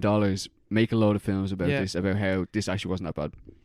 That's what happened. Guarantee you. Make us the good guys. Yeah, make this look not as bad for us, you know. Let's make a lot of films like, oh, it was hard pulling out, but it had to be done, you know. We also went back and saved, like, these random people, you know, who were, you know, these collaborators and stuff.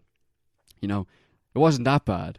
That's what it's going to be. It's a PR. It is 100% going to be that. Yeah, probably. And, like, really obviously as well. Like, I imagine that it would have been obvious if we were, like, you know, if all the Iraq movies were being announced when we were, like, old enough to recognize that that was a thing. Yeah. You know, and you would have been able, I guarantee you at the time you would have been able to see the same thing. Definitely, yeah. But, like, the use, but, like, social media now, it's, like, instant. Like, the news has already broke that this is going to be a thing. And, like, again, last August, that didn't even happen 2 months ago. That happened 3 months ago. Sorry, we're at the 11th now. That happened 3 months ago. Yeah, nearly, yeah. Yeah, like, it's a bit of a too soon kind of situation. Like, when do you reckon this film could come out? I don't think this film is going to come out, like. You think it's already done? You think the news brokers like kill it? Yeah, no, like, even like the whole thing, like, probably they're going to want a PR push against all the kind of negative press they've gotten. I don't think, like, is there any interest in people to actually see something like this? Is there? I don't know. Do you think Channing Tatum, Tom Hardy? But do you think if this comes out next week, who's going to go see it? You know? Well, that's too soon, bro. Well, not next week, but like say next year. Who's going to go, or 2 years from now? Who is actually going to go see it? I don't know anyone who would be interested in going to see this. Going to see this. American Sniper had a lot of buzz. That is true, but like, that was a lot of buzz from, you know, Trump kind of people were like, yeah, America, fuck yeah, killing Iraqis, like he was an American hero. Which is even more of a thing. Like, that's seemingly only gotten worse, or like intensified in a lot of ways. Exactly, yeah. But all those people would have been like, oh yeah, let's get the fuck out of Afghanistan. Like, this is stupid, you know. Yeah. They would have been, or at least they would have been critical of the way Biden pulled out. This film isn't going to be either of those things, you know. It can't be, because I think the thing is, right, you have the aggressiveness of like republicanism versus this sneaky little shit way of the Democrats doing it, which is like, yeah, we pulled down, that's heroic, but we also went back and saved everyone. Yeah, a few. Well, yeah, most people anyway. Yeah. Don't ask any questions about it. Yeah, I saw something today about they were waiving visa charges for Afghan refugees. It's like, oh, sound for that. Like, you just destroyed their country. Yeah. And you're going to take a few of them, but you won't charge them money to get into the country, get into America. Like, it's like, wow. Humanitarians. True humanitarians. I'm telling you. Like, greatest country in the world, right there. Yeah, exactly. Those are the head honchos. But yeah, I don't know anyone who'd be interested in going. I don't see the target market, you know. I don't see the target market. We'll see. Man, this thing comes out, could be the best film ever made, I'm telling you. Imagine that. Gonna have egg on our face. It's or like, on my face. You know that Chinese film that you were showing me last week? Yeah. With like the use of the Red Army. They're gonna do the same thing with this one. Well, that would be impressive. Yeah. You know? And they're like, we need bigger than that. Yeah. It's like, yeah, we actually sent the entire US Army over. There was just no pictures, you know, at the time. So we just made a movie about it. It was great. We're not doing anything at the moment, so. Yeah, exactly. Yeah, that film's mad though. That film sounds so bad. White savior. Exactly. It's pure, like, just a white savior film. Like, who would go? Like, there's no demographic that would go see this. Green Book was massive, man. Green Book, yeah, I suppose. You know? Massive. What was it? Massive? Award winning. Yeah, it was award winning anyway. Yeah. Yeah, but you know what would have a big appeal across multiple demographics? What? Leo DiCaprio in a Jim Jones biopic. Yes, that's the second bit of news. Coming in. I saw that today. I only saw that today as well, and that's again also released today. I saw that seconds ago, minutes ago. Apparently, Leonardo DiCaprio is, I assume, starring in a Jonestown movie, which is about time that they made a film about that, because Have that's an you insane seen story. the documentary about that film? Which one? There's loads of them. I think we watched one in religion class. The Was one that we saw in religion class. Yeah, we were in the same religion class, weren't we? Yeah. Yes. That one. Insane. That mad. Insane. Madness. What were they doing? Like that's kind of going back to that film, The Wolf House, like the whole like the Nazi fucking cult camps that were down there, like mad shit. Mad cults are mad. Yeah, but how have they not made a film about that? Yeah, because it's an insane story. I'm it's sure just they have. They it's just haven't made a depressing. Hollywood one yet. Yeah, but like this is the kind of thing that Hollywood should be like. Oh yeah, there's so much Man, drama involved. I will tell you now why it's being made, right? Why? Because it's about mob mentality. Yeah, maybe. Yeah, it's like Jim Jones was just Trump. Yeah, It's like, all right. I'm telling you now, it's could be. because it's about mob mentality. Like it's a blatant case of like cults, conspiracy theories taking over people's minds, Yeah, and like them following something to the death, literally. yeah. It's such a fucked up story, though. Yeah. I suppose there's no happy ending either. Like, No, there's no happy ending. it's But, just like it's the most depressing ending possible. it's so fucked up. It's madness. Yeah. And like the crazy thing is like the amount of people that did actually survive as well. Yeah, everyone they all ran off into the jungle and stuff. I remember I found it when I was only a wee lad. I found a book about this, about the Jonestown massacre, just like lying about the house, and it had pictures and stuff in it.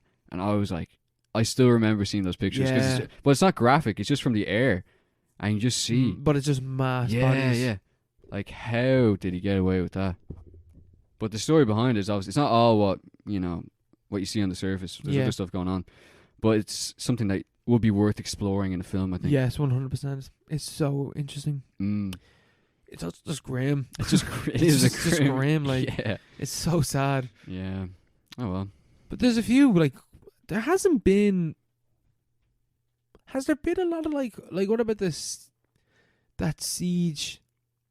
Siege of Jadoville. Yeah. Is there any films about that besides documentaries? Siege of Jadoville, the one. No, not that one.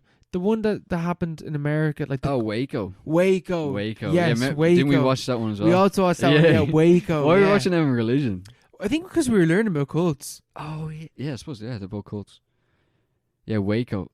I feel like there is a Waco film. There has to be a Waco film. That's way more of like a cause, like a cause celebrate, whatever you say, or however you say that. Like there are people in America who are like, oh, Waco, like the people who got killed in that were in the right. Yeah. Because I think that was more of a case of like they just sent the feds in and they just killed everybody. Yeah. You know, that was more of like a black and white kind of case where the government was the bad guy, more so than the bad guy on the inside. From what I remember. Yeah. I can't really. In fact, I would retract that because I'm not really sure about the details. Yeah, I'm not going to glorify the Waco guy. I can't remember what the story is, but I remember it being like. It was a cult anyway. But to the extent where like people there are definitely people that like the Waco guys were in the right. I can't remember. Yeah. I can't remember anything about it. Just remember it being a mental story. Yeah, the siege. Yeah, like that should be a film. There's so many of those stories. Recently or something where like someone's like. There's like a video or a clip or something like a Trump supporter or like at the Capitol Hill being like, we're ready to pull another Waco or something. Maybe. Could have been. But yeah, people say that a lot. I think. Or I hear references a lot. Because it is mad. Like it is mental. Mental that they do. It's like cowboy stuff. But they don't make enough films about this stuff. No, there's too many cult horror films, not enough dramas, thrillers. But they're all going to be psychological horrors in a way, or psychological thrillers. Well, I don't mind, you know. Just give me more of it. Come see, come sa. Yeah, give me more. Gives more of that. But yeah, I'm up for the Leo one. Not about cults. I'm not going to lie. I'm just thinking about now. I'm not about cults. You know, cults. What's your favourite cult? My favourite cult? That's a good one. I mean, Scientology's always going to be one of them, doesn't it? Is that a cult? It's not a religion, huh? It's a religion, sorry, but like... We're going to get sued. Yeah. They're the kind of organization that would actually sue us. Yeah, they are. You know? This is a random podcast. Like, you said we're a cult. Yeah, okay, they're not my favourite cult.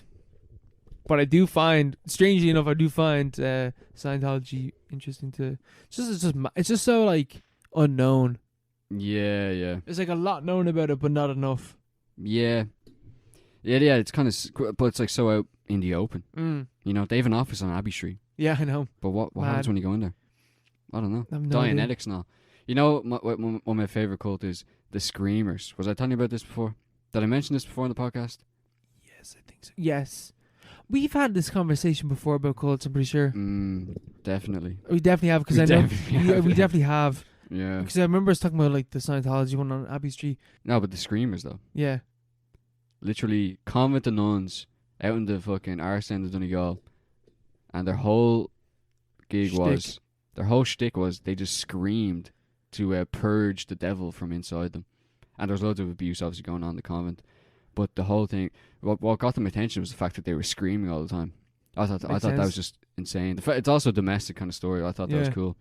You know, they got rid of them eventually in like the 80s, but they were around just doing bits for ages. Doing bits. Yeah. To be fair, it sounds kind of cool. It does sound pretty cool. cool. Like, you can't scream at any random point. Even though, like, do you ever feel like you just want to scream?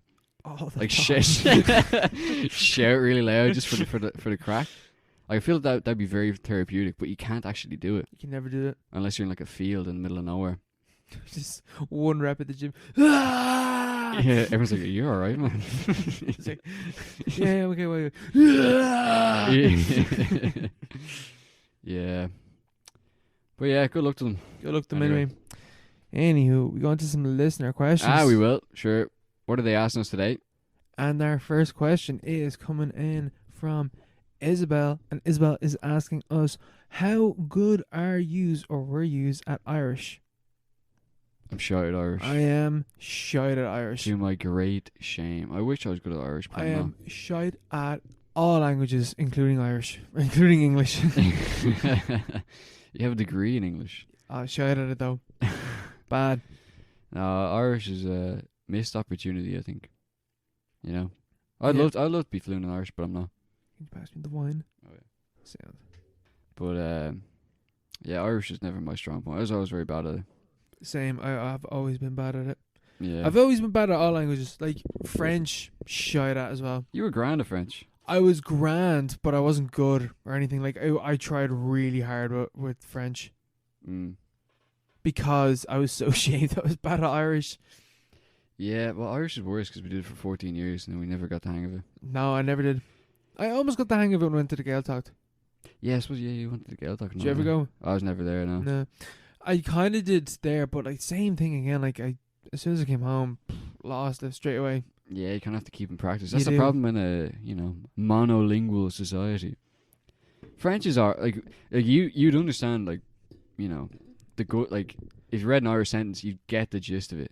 But French as well, like, we'd understand the bones of what they're trying to say, but we wouldn't be able to speak it. Oh man, I don't know. Like, I haven't seen Irish in a very long time. But say, like, you're watching, like, TG Carr, and they're having a conversation on screen. Would you not get, like, a few keywords? No, even when I was, like, even when we were in school, no, not even. Jeez. I was awful at Irish. I could not pick up on it at all. Yeah, I was very bad, but I was very bad at speaking it. Very, very bad. But I could, like, pick up stuff. I could, like, if someone had a conversation, I wouldn't be able to participate, but I could, like, have an idea of what they're talking about. But that's, like, obviously useless in terms of, like, speaking a language. What did you do in the Leaving Cert? What did I do? I did ordinary, yeah. I dropped down to, like, 50 or something. I got a C2 or something. I got a C3. So it's like the same level. It's the same, yeah, close enough. But man, those classes were piss take. Yeah, those but like I tried so hard. Yeah, I tried. At some point I just gave up because I was trying to get maths. I was trying to get higher level maths, and then I dropped out a week before down to ordinary. You did higher level, didn't you? No. Higher level maths. Oh, higher level maths. Yeah, I did. Yeah. I remember sitting. I would have shat my pants if I was sitting there and had to drop down straight away. They're walking around asking ordinary, higher, coming up to me. I'm like sweating bullets. I'm like, this is do or die. What do I do? And I was like, oh fuck, and I was like, I turned to Michael sitting beside me. And I was like, what do I do, man? And he's like, what did you study? And I was like, higher level, but like I don't know if I'm going to be able to do it. But I have no idea. I have no idea what's on the ordinary paper. Like I've never looked at an ordinary paper. Yeah. I was like, what do I do? And he's like, go for the higher, man. I was like, I don't know, bro. And then they come over to me and they're like, higher order. I'm like, higher. Yeah, that's one of those moments. That's like a movie moment. Oh, the man. music starts. Oh yeah, Just that a montage of you. the music that we just listened to. Yeah.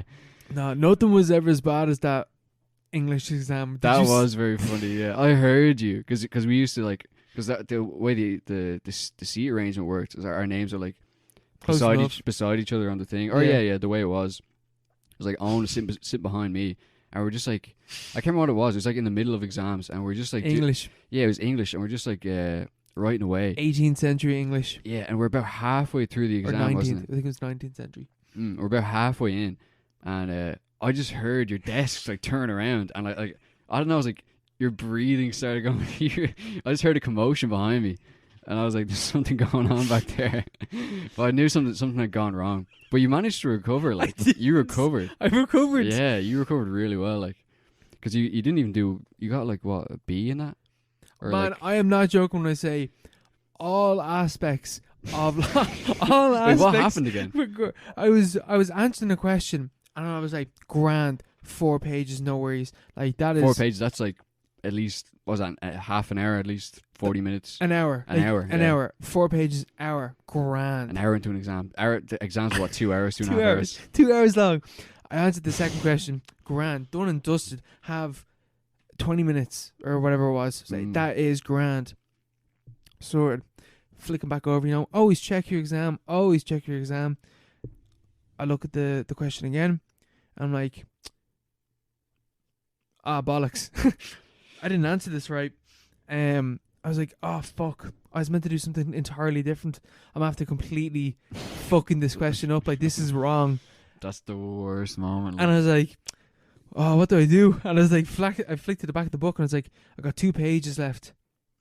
And I put my hand up. I started writing. I was like, I put my hand up. I was like, yeah, can I get another booklet? Yeah. They come over with it. I'm writing. I have like shit for my body. And like writing. Yeah, your desk is turned around. Like it was like, it was at like a 45. I'm writing a declaration in the midst of war. That is the pace that I'm going at. Yeah. Putting down this, all like every instinct that has ever been like ingrained into me. As like, this is what you do when you make a mistake in an exam. Put down bullet points when you need to do it. Make it as short as possible. Write notes. Let them know what's going on. It all came out, and I did it. And I got like a first in it or something. I got like 70 in the module overall. I never got 70s. I was always in the 60s. Yeah. There you go. Disgusting. What a recovery! Like what a comeback. That was hilarious though. I was sweating bullets. My hands cramped. I remember after the exam just being like curious about what had happened. So I remember turning around, you're just all red. Like you run a marathon like. Oh, the shirt was off, man. Yeah. I was there like running down like at the end of the marathon. They were past me, and they're chugging it like writing. Yeah. I got like I'm pretty sure that was 19th century. I got like a 60 max in that module. Like that was a hard module. I can't even remember. English, like I was good at English. Yeah, I liked English, which was like very easy. Goes on to Isabel's second part of her question, which was, what was your favorite subjects in school? English. Yeah, English. English is very obviously very we ended handy. up doing an English degree. Yeah, just handy. I already speak it, and like it's just writing essays. I found it really boring sometimes though. Some of the essays are just ridiculous, and the way the structure. That's a whole different thing with the Leaving Cert, the way it's structured, and sort of demands in terms of content that they want.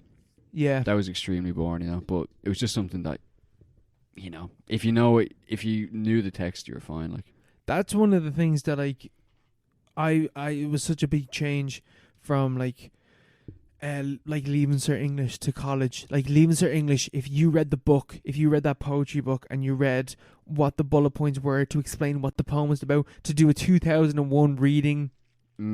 On the film, like this is what it means, this is what this means, and if you memorize that, every question in the Leaving Cert, like you could use those bullet points, and everyone was doing that. Like everyone is basically doing that, and is writing. Like if they did that the question, whatever it was on the themes, you would be able to answer that if you remembered like what the bullet points were. Yeah.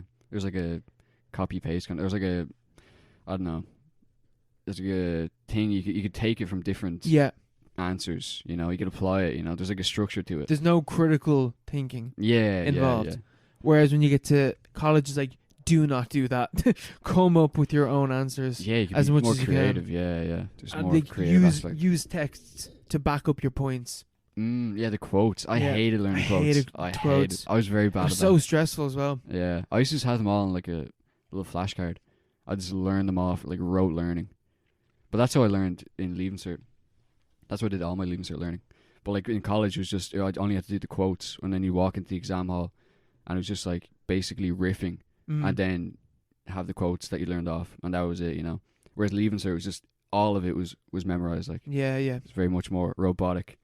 But yeah, English was easy because you could riff so much, or to the extent that you could within the Leaving Cert framework, you know. Yeah.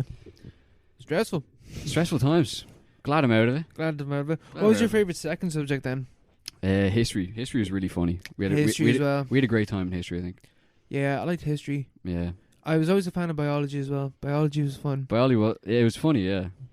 I was very bad at it. You were very good. You were the star student. No, I wasn't. I wasn't a star student. I was good at it though. Oh, you were one of the better in the class. Like our class wasn't amazing, you know, but like. Cause similar thing, like I didn't. Well, with biology, it is just like, you know, like in a similar sense to like how they teach English. Like learning a science is very, like. Yeah, rote memorization. Yeah. Like robotic. Like learn what it is. Like that's a weird way that they teach English, which is an art. Yeah. And they teach it like in a similar way that they teach a science. Tarkovsky would be snapping. Yeah, He'd be raging. He's rolling in his grave. But yeah, that's so like I can learn like not even learn, I just memorize things like that. Like I used to do that I spent months doing that, man. Like months. Like from day one of biology, I had a notebook that was my biology book. Like my biology notebook. Every day I would go through a chapter and write notes on it.